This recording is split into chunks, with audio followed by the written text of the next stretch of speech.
to Forensic Science for the Criminologist.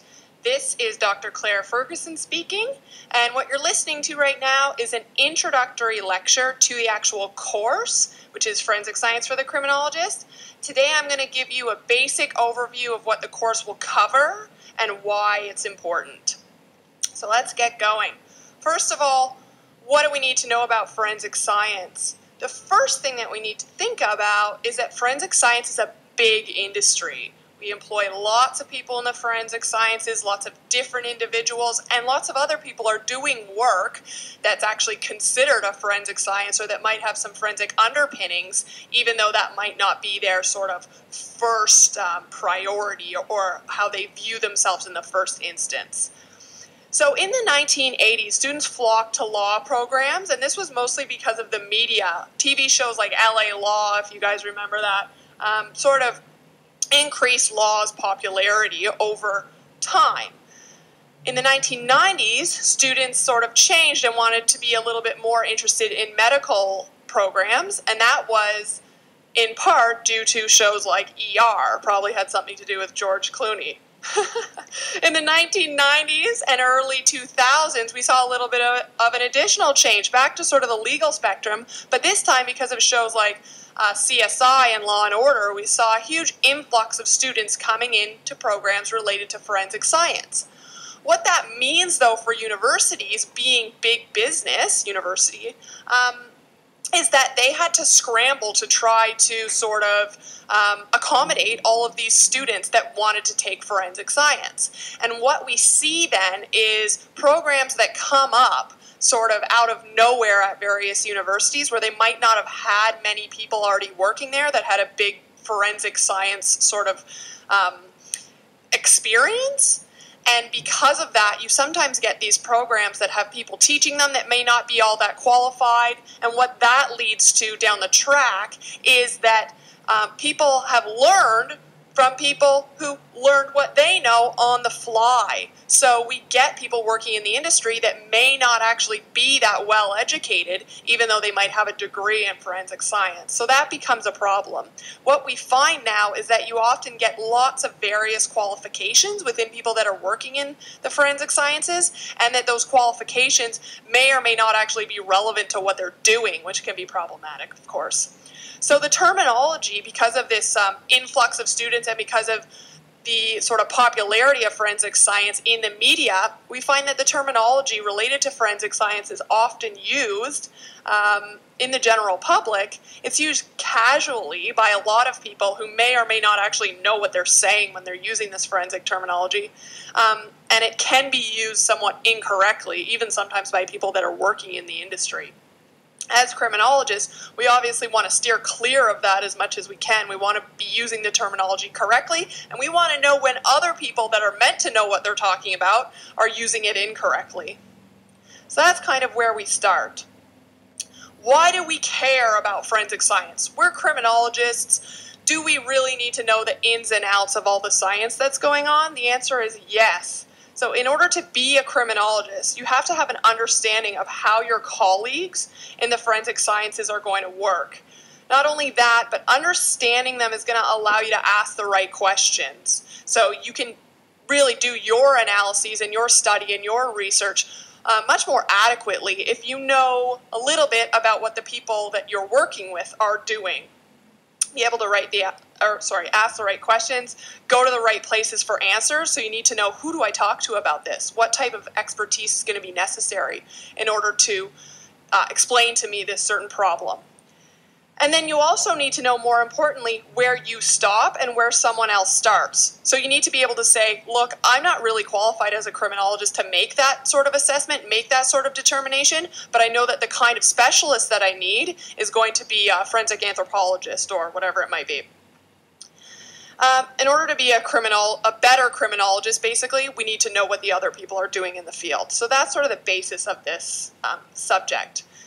What we're going to talk about throughout the weeks is, first of all, what is science and what is forensic science? Obviously, that's going to be very important if we're going to have basic understanding of what we're doing. We need to know exactly what the definition is of those things. So we'll talk a little bit about criminalistics in there, forensic generalists versus forensic specialists, etc. Going to talk about observer effects and examiner bias. I'm sure most of you guys have probably heard of those things before, especially if you have a psych background.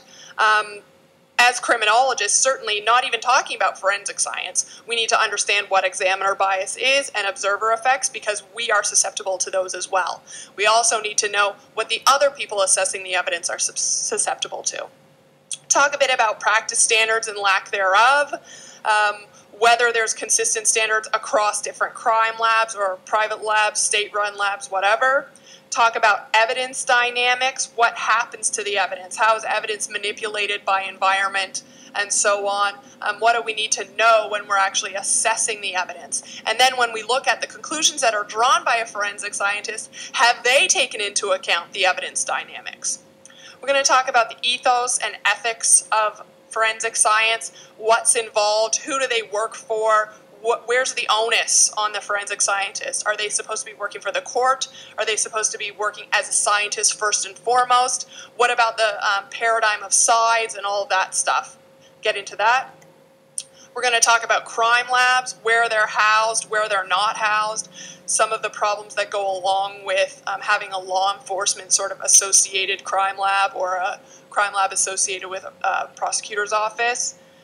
We'll talk about wrongful convictions and the forensic scientist. Does forensic science have the potential to lead to wrongful convictions? I think everybody can probably say, just from your knowledge right now, yes, it does. We'll talk about some of the common things in forensic science that lead to miscarriages and what we need to do to alleviate those problems. We'll talk about forensic misadventure and forensic fraud. So examiners doing the wrong thing and why. Is it error? Is it on purpose? What's the motivation? Where does that motivation come from? And so on. And then we'll talk a little bit about forensic science in court. So what are the rules of expert evidence? What can a scientist say and not say? And so on. Issues with admissibility of evidence and the like. Okay, so this course is important because research and practice are often driven by universities, right? So a lot of what's the new breakthroughs that are coming through in forensic science aren't coming through from the crime labs. They're coming through from universities, and there's some inherent problems with that. Practice actually in the crime labs is then often second generation. So these new technologies are being developed at a university, and they might come to light over a long period of time. And then once they become popular in court or even on TV, which is a massive problem, then they sort of begin to move into the crime labs. So what's the issue with that? We're going to talk about today's students being tomorrow's practitioners. So you guys now need to know about this because you're the ones in a few years that are going to be out there working in the field. You're the ones that are going to be addressing these issues with technologies being second generation in crime labs. So you need to know about this. Knowing is growing, as we like to say. So practice improves the more that you know. The better we can train criminologists in college and university, the better they'll be when they get into the actual workforce, and obviously that's going to have a really good effect on what ends up happening in the industry. So in 2009, Congress in the U.S. directed the National Academy of Sciences, which is called the NAS for short, to undertake a study into the forensic sciences. What that report ended up coming out with, if you haven't read it, you should. It's pretty awesome. Is a whole bunch of critiques and recommendations for how to address forensic science in the U.S. And this is actually relevant worldwide. So they basically found that forensic science is vitally important, but that the good people that work in the industry are really hampered by a lack of resources, first and foremost, and that's even more so now since it was written in 2009 with the GFC stuff all happening. And they're also hampered by a lack of policy and a lack of support. So really, it's not so much the Wild West out there, but it's not too far off.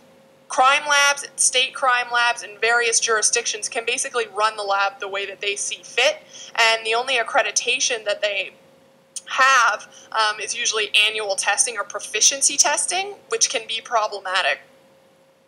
They also said that changes to the system and the science are needed to ensure reliability, to establish standards, and to promote best practice. So the recommendations basically said, look, we need to do a whole bunch of stuff to overhaul this system because it's not working the way that it is. They really highlighted the fact that, yes, there are a lot of good scientists and a lot of good people that really want to do good work, but the situation that they're in often makes that very difficult for them, especially the lack of money. This is a quote from the NAS report. They said, the forensic science system, encompassing both research and practice, has serious problems that can only be addressed by a national commitment to overhaul the current structure that supports the forensic science community in this country. This can only be done with effective leadership at the highest levels of both federal and state governments, pursuant to national standards, and with a significant infusion of federal funds. So anytime you've got a report assessing how well an industry is working, you probably don't want to see in the recommendations the word overhaul, a commitment to overhaul the current structure. What that tells us is that the system is not working very well the way that it is, despite all these good people working within the industry. They found that advances have revealed, especially DNA, that testimony associated with forensic science has contributed to wrongful convictions of innocent people. So we know that forensic science errors and misjudgment and working off experience rather than evidence in terms of testimony can lead to people who are factually innocent going to prison for crimes that they did not commit. This is something that we want to address as criminologists and something that you'll find yourself studying if you do a criminology degree. This shows the huge problem when undue weight is given to evidence, which is not perfect and can be misinterpreted. So one of the things that we're going to highlight in this class, or this course, is that anytime there's a human involved, whether they're a forensic scientist or Albert Einstein, there is a potential for misinterpretation and human error. So how that evidence is then presented needs to address that fact, that a human being is doing the interpretation. And because of that, there may or may not be issues with bias, error, and so on. Why should you as a criminologist care about the forensic sciences? The NAS report listed a few reasons. They said, further advances in the forensic science disciplines will serve three important purposes. First, further improvements will assist law enforcement officials in the course of their investigations to identify perpetrators with higher reliability. So they want to be better able to identify the right people. Back to the quote. Second, further improvements in forensic science practices should reduce the occurrence of wrongful convictions, which reduces the risk that true offenders continue to commit crimes while innocent persons inappropriately serve time. So, in summary then, we want to have better forensic science for two reasons. First of all, we don't want innocent people going to prison. Second of all, if an innocent person does go to prison, that means the real bad guy is still out there. We want to make sure that people are punished for their criminal behavior. And back to the quote, the third is any improvements in the forensic science disciplines will undoubtedly enhance the nation's ability to address the needs of Homeland Security. And obviously, Homeland Security is very, very important in this day and age, and forensic evidence does have the potential to really help with that, both criminologists and forensic scientists. So that's why we care about this. That's why we need to know. Okay, so upgrading comes through awareness. Just to conclude, how we address these problems and how we start to do better is by starting to acknowledge some of the shortcomings. And that's what this class is going to do. We're going to talk about the shortcomings in forensic science on all different levels, so that as a criminologist, you do know how to ask the right questions and you do know where to look for the right answers. Upgrading comes through education and training, which you're doing now, obviously. It comes through a desire to change, so wanting to get better, not being defensive about your shortcomings, not feeling like you need to defend sort of the techniques that you're using now when there might be a better technique available. Improvement comes through a willingness to change. It comes through practitioners who are not willing to settle. And as criminologists, we have the ability to really hammer that one home. So if we're doing research or we're doing case analyses based on all of these different forensic specialists' findings, we have the ability to say, I'm not happy with the way that test was conducted. Or even if it's not in a case analysis, in terms of research. You can write about these techniques that are problematic. And as often social scientists, criminologists really have the power to do that, even more so than some of the forensic scientists or forensic technicians who may not have that ability to publish as we do as social scientists. Hopefully, having this willingness to change, desire to change, education and training will be you when you complete this course. And that's, of course, if it isn't already. So the reason why you're here might be because you want to have this change, or you want to look for these shortcomings and limitations that you can work on in your own work. So that's it. Introduction to Forensic Science for the Criminologist. Thanks for tuning in. I hope you decide to take the course, and if you do, I will see you then.